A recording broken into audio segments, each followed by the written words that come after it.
শীতকালে কিন্তু অনেক রকম সবজি পাওয়া যায়। আর কিন্তু বিভিন্ন রকম সবজি দিয়ে পরোটা খেতে আমার কিন্তু ভীষণ ভালো লাগে। তো পরোটা তো হরেক রকম হয়। তো আজকে বানিয়েছিলাম এই সবুজ, সবুজ পরোটাটা।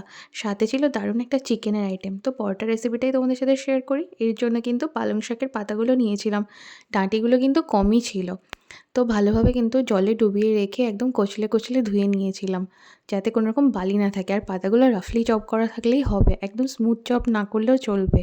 তারপরে ফুটন্ত গরম জল দিয়ে ভালোভাবে কিছুক্ষণ ব্লাঞ্চ করে রেখে দিয়েছিলাম যাতে পাতাটা বেশ হালকা মতো সেদ্ধ হয়ে যায়। তারপর দেখো জল ঝরিয়ে চটকে নিয়ে মিক্সার গ্রাইন্ডারে দিয়ে দিলাম। সাথে দিলাম একটুখানি আদা, কয়েক কুচি রসুন আর সেই সাথে কাঁচা লঙ্কা আর অল্প কিছু ধনেপাতা। আর দিলাম অল্প একটু জিরে, দেখতেই পারছো।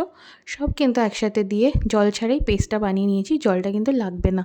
আমি এখানে নিয়ে নিয়েছি আটা পরিমাণ মতো, সাথে তোমরা ময়দাও দিতে পারো, কিন্তু আমি এখানে ময়দা দেইনি।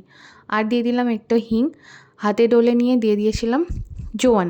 জোয়ানটা হাতে ডলে ক্রাশ করে দিয়ে দেবে। তার সাথে ওই পেস্টটা আর হচ্ছে চিনি, পরিমাণ মতো নুন, সেই সাথে কিন্তু ঘিটা আমার জমে গিয়েছিল, তাই জন্য একটু ছাড়তে অসুবিধা হচ্ছিল। আর এর সাথে খাওয়ার জন্য আমি করেছিলাম কিন্তু সুন্দর একটা মেথি চিকেন।